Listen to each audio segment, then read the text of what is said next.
जिसमें बाबा बताते हैं कि एक बार क्या हुआ, जब उनका जन्म हुआ, उनकी माता उनको देख के बहुत खुश हुई कि उनको साईं बाबा की कुछ बातें अनसुलझी होती थी। मतलब कि बाबा किसी चीज़ को क्यों कह रहे हैं, कभी-कभी तो ये समझ में नहीं आता था।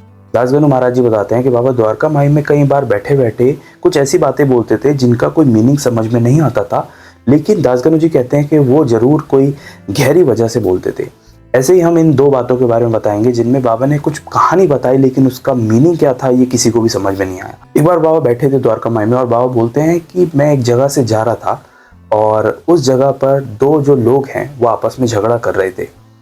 और मैंने जब नीचे देखा तो वहाँ पर एक पोटली थी जिसमें काफ़ी सारे सिक्के, सोना चांदी था। और उस दंपत्ति के चक्कर में वो दोनों जो लोग हैं वो शायद संबंधी रहे होंगे, आपस में झगड़ा कर रहे थे। मैं ये देख के समझ गया कि ये दोनों लोग जो हैं वो झगड़ा कर रहे हैं, इसके पीछे वजह वही पोटली है जो पैसों से भरी हुई है और उसमें सिक्के हैं काफ़ी सारे। फिर बाबा बोलते हैं कि मैंने गया वहाँ और उस जो सिक्के हैं उसकी थैली को मैंने उठा लिया और वहाँ से सीधा चला गया। जब वो दोनों लोगों ने देखा तो उनके को वो थैली नज़र नहीं आई और वो बहुत ज़्यादा गम में डूब गए और आपस में झगड़ा तो उन्होंने बंद कर दिया, लेकिन साथ ही में वो चुप हो गए और इस दुख में डूब गए कि उनके धन की संपत्ति जो थी उनके पास वो चली गई।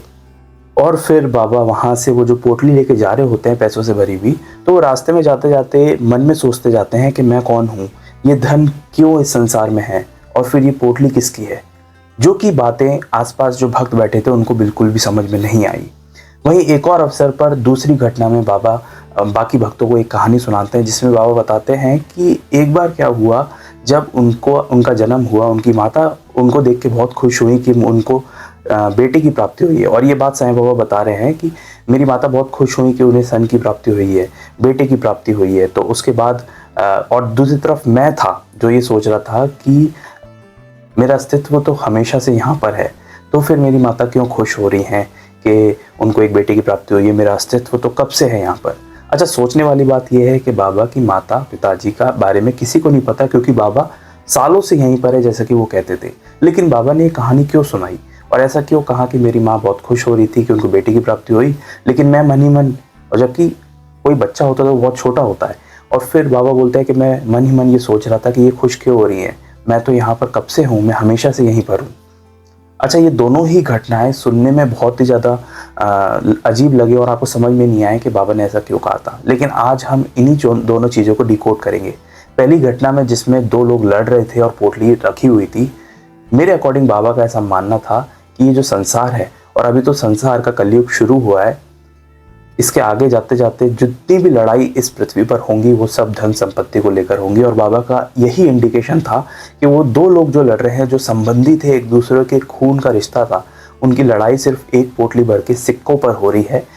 और जब वो सिक्के ही चले जाते हैं, यानी कि बाबा अपनी कहानी में बताते हैं कि मैं उठाकर चल दिया, तो कहने का मतलब ये था कि जब वो संपत्ति यहीं रह जानी है और वो संपत्ति जब चली जाएगी तो आप सिर्फ एक संपत्ति के लिए रोते रह जाओगे। जब तक वो थी, एक छोटी सी थैली थी जिसमें सिक्के भरे थे, तब आप अपने सगे संबंधियों से लड़ रहे थे। और जब वो संपत्ति चली गई तो आपके अलावा, रोने के अलावा कोई काम नहीं है। असल में संपत्ति कहीं गई नहीं। बाबा का कहने का मतलब था कि वो ईश्वर की संपत्ति है, यहाँ पर जितनी भी आपको आसपास चीज़ें दिखती हैं, और वो वहीं रह जानी है। आपका लड़ने से कोई भी फायदा नहीं है। वहीं दूसरी कहानी में जहाँ बाबा ये बताते हैं कि मेरी माता को जब मेरी प्राप्ति हुई तो वो बहुत खुश हुई। असल में बाबा ने कभी अपने परिवार के बारे में कभी भी कोई जिक्र नहीं किया, क्योंकि वो हमेशा से यही कहते थे कि वो लाखों साल से यहाँ पर है, और इस कहानी में भी उन्होंने बताया। लेकिन उन्होंने अपनी माँ का जिक्र इस तरीके से क्यों बताया?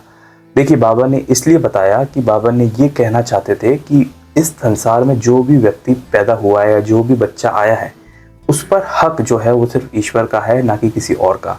तो माँ का खुश होना या किसी संबंधी का खुश होना यही दर्शाता है कि आपको उनसे मोह है। प्रेम है अलग जगह, लेकिन जो मोह है, जिस बात की खुशी माता जी को हुई कि उनको लड़का हुआ है, ये सोचकर कि भाई ये लड़का मेरा है, ये सोचकर उन्होंने वही गलती कर दी। क्योंकि बाबा का जब उसके बाद बाबा ने जो कहा कि जो मैं मन में सोच रहा था कि मैं यहाँ लाखों सालों से हूँ, वो सिर्फ बाबा के लिए नहीं सत्य है, वो हम सबके लिए सत्य है। क्योंकि हम जो हैं वो लाखों सालों से इस पृथ्वी पर हैं, बस शरीर बदलते आ रहे हैं। तो इसका मतलब कोई भी जो हमारा मोह है वो रियल नहीं हो सकता। तो इसी कहानी से बाबा ये समझाना चाह रहे होंगे। और उस वक्त जो भक्त बैठे थे, मेरा ऐसा अकॉर्डिंग है कि हर कहानी के हिसाब से जो भक्त वहाँ पर बैठे होते हैं, उन भक्त को अपने मन में ये बात समझ में आ गई होगी कि ये कहानी मेरे लिए है।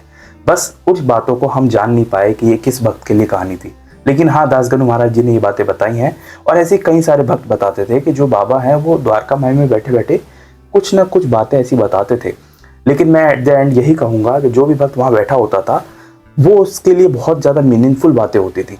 आप समझे मेरी बात को, क्योंकि वो भक्त जो वहाँ बैठा है सिर्फ वही जान सकता है कि बाबा क्या कहना चाह रहे हैं, और किसी भक्त के लिए अगर वो चीज़ नहीं है तो वो नहीं समझ पाएगा।